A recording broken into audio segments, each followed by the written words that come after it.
When I did my review of Ballerina a few days ago, the most obvious point of comparison was Furiosa, and it's not hard to see why. Both movies were female-led spin-offs from established male action franchises, both starred pretty likeable actresses playing well-rounded protagonists, both came away with solid audience scores and positive critical reviews. There was no backlash, no negativity around them, no controversies or media firestorms, no actors shooting their mouths off. It's Hollywood, baby. And yet, both of them flopped at the box office. The question is, why? Well, this is where things get a bit contentious, so pay attention, dear viewer, because we're taking a deep dive into the murky world of film franchises. One of the fundamental problems that both of these films struggled with is that it's always tricky to launch a spin-off from a franchise that's so heavily based around its central character. Franchises like Star Wars or Marvel or Star Trek are bigger than any one character or story, and so they lend themselves much more easily to spin-offs and side projects. It's more about the world than the people in it. Character-based franchises are a completely different story though, because they are the selling point. In this case, both John Wick and Mad Max soon became bigger and more memorable than the actual movies they were part of. Most people would probably struggle to remember the plots for John Wick 2 and 3, but man, they remember Keanu Reeves was fucking cool, and that's what they really gravitated towards. That right there is what kept them coming back for the next installment. Mad Max Fury Road kinda struggled with this problem because Mel Gibson had aged out of the role while the movies were on hiatus, forcing the studio to bring in a younger Tom Hardy to replace him. They more or less got away with that though, partly because the awesome action scenes compensated for it, but also because there was still some kind of continuity there. Even if the actor might have changed, it was still the same character they'd come to know and love over the years. Both Furiosa and Eve from Ballerina didn't have the benefit of all that fan goodwill and attachment. They had to earn it like they were starting from scratch. They weren't piggybacking off the success of their predecessors, they had to stand on their own merits and earn it for themselves. Unfortunately, their studios didn't seem to understand this and budgeted both movies like they were mainline sequels. To put this into context, the original John Wick brought in $86 million worldwide, which isn't exactly blowing the lid off the global box office, but it didn't have to. It only cost $20 million to make, and so that $86 million haul generated a nice little profit for the studio. Ballerina, on the other hand, is projected to make about $100 million worldwide, which would have been great news if the studio had the sense to budget it like the first John Wick.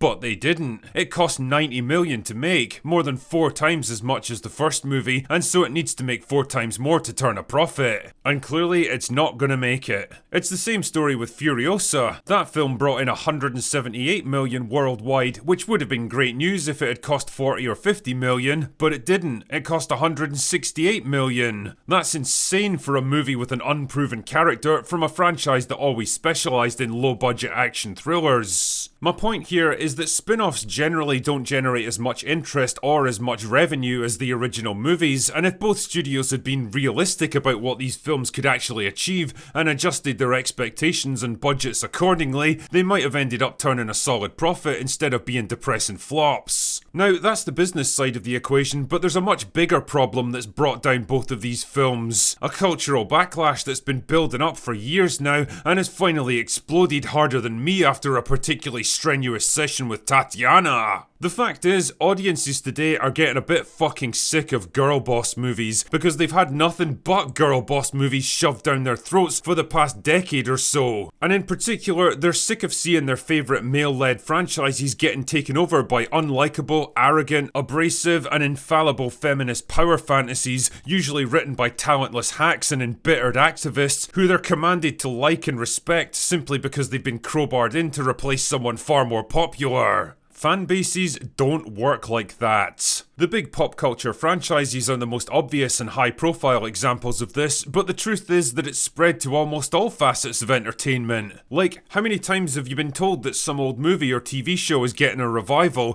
updated for modern audiences of course, usually followed by sneering think pieces decrying the original as a dated relic of a less enlightened time, and fawning interviews with pretentious actors up on their soapboxes about how excited they are to bring a modern dimension to their formerly out outdated characters? How many times have you seen your favourite male heroes brought out of cold storage just so they can be mocked, belittled, outperformed, and ultimately replaced by their idealised, overpowered female superiors? It's all happened so many times now that even the most easygoing, culturally neutral normies are just kind of fucking done with it. It's exhausting and demoralising, and most people just can't handle it anymore. And at worst, a good chunk of audiences are actively rebelling against it. And what's the end result of all this? Well, in blunt terms, the female action star is fucking dead now. Audiences have been burned so many times now that anytime a new female-led movie shows up, they basically roll their eyes and say, "Oh, here we fucking go, another girl boss." They're unwilling to give any female-led action movies a chance now, to the point where actual good and respectful examples like Furiosa and Ballerina all get lumped together and flushed down the same cultural toilet bowl as the watery shite excreted by Disney, Marvel and Amazon.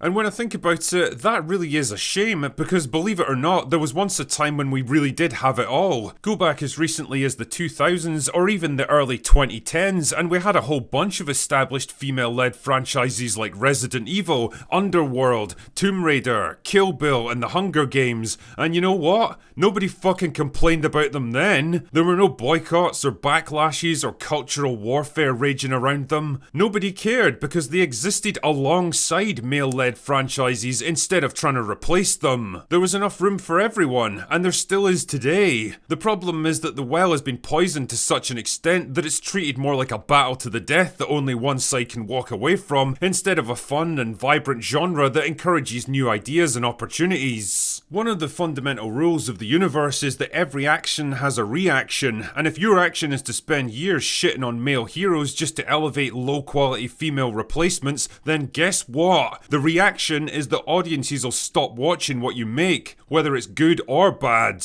The female action star is dead because the girl boss killed it. Anyway, that's all I've got for today. Go away now.